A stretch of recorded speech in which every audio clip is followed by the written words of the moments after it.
I thought the internet couldn't surprise me anymore, but I'm going to say out loud, internet, explain yourself. A man submerged some ammunition in urine and now claims that's the good reason why you shouldn't carry that.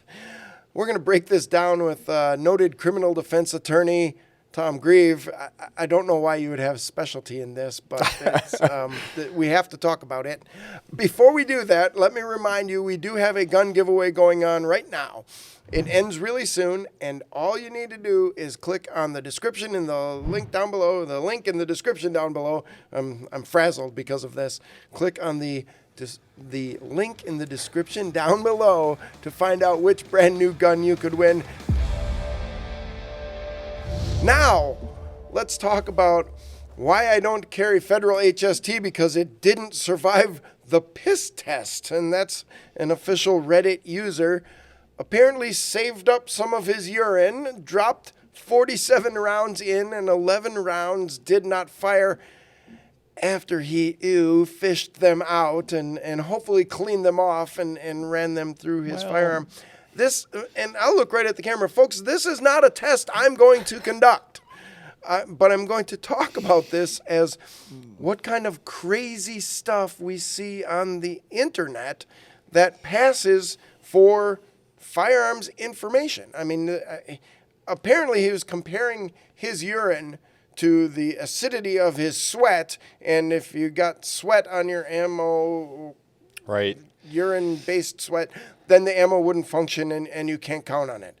I don't know how this compares. I don't know how you make this case. I want to start by specifically disavowing that I have any particular subject matter expertise in soaking things in urine. So Understood. Let's start there. Number two, federal, I bet you guys didn't see this one coming. Yeah, you know, I think their social media people should take a run at this. Yeah, it's it's the internet people again. Mm-hmm. They're striking again, right? And I actually say this as a big user of the Reddit platform myself. But yeah, I mean, so quick context: the person who did this test, if we're gonna call it that, it's science. It's right, science, right? Yeah. So the concept is well, okay, and you know, like everything, right? You start with something that's like, okay, well, we're all on board with that, right?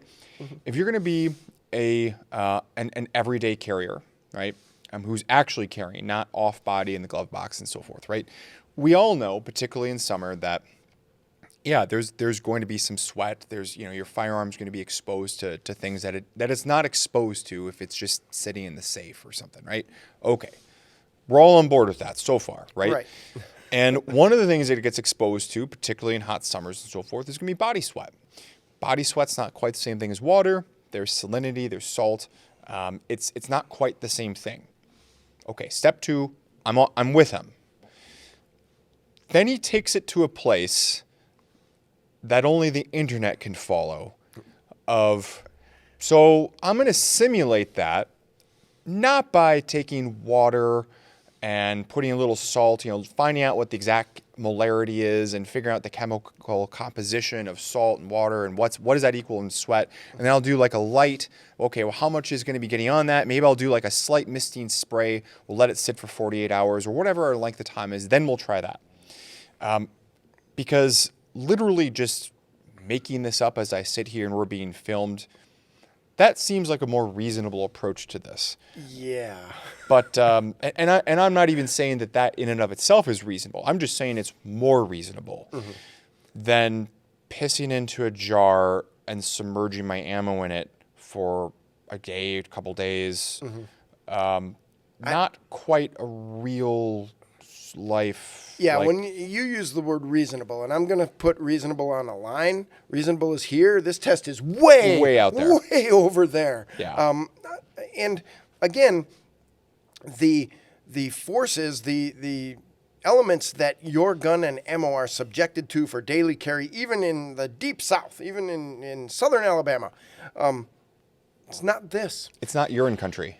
Urine country is a totally different place. Yeah, this is something that has taken me completely off guard, and I've seen a lot of crazy things on the internet.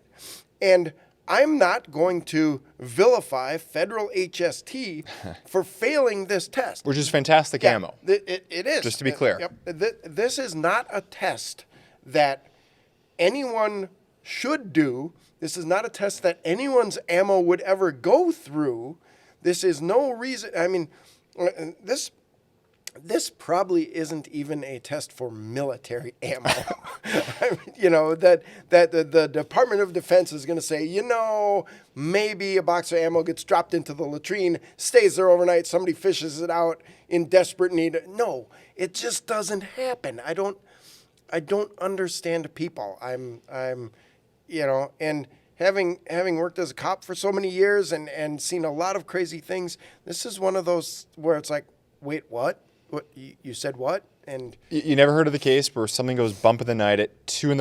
and somebody's got to go to like their clogged toilet and start fishing out mags of ammo, of loaded ammo, is what you're saying? Even in The Godfather, the gun was taped on the back of the toilet. That's right. It wasn't in the porta potty, and you had to put on elbow length gloves and try to get that out.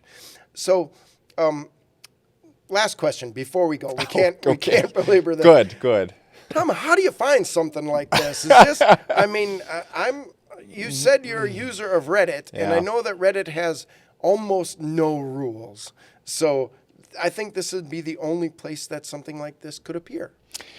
There's a number of darker corners of the interwebs. I'm shocked. That hopefully everybody was sitting down when I just dropped that bomb out there.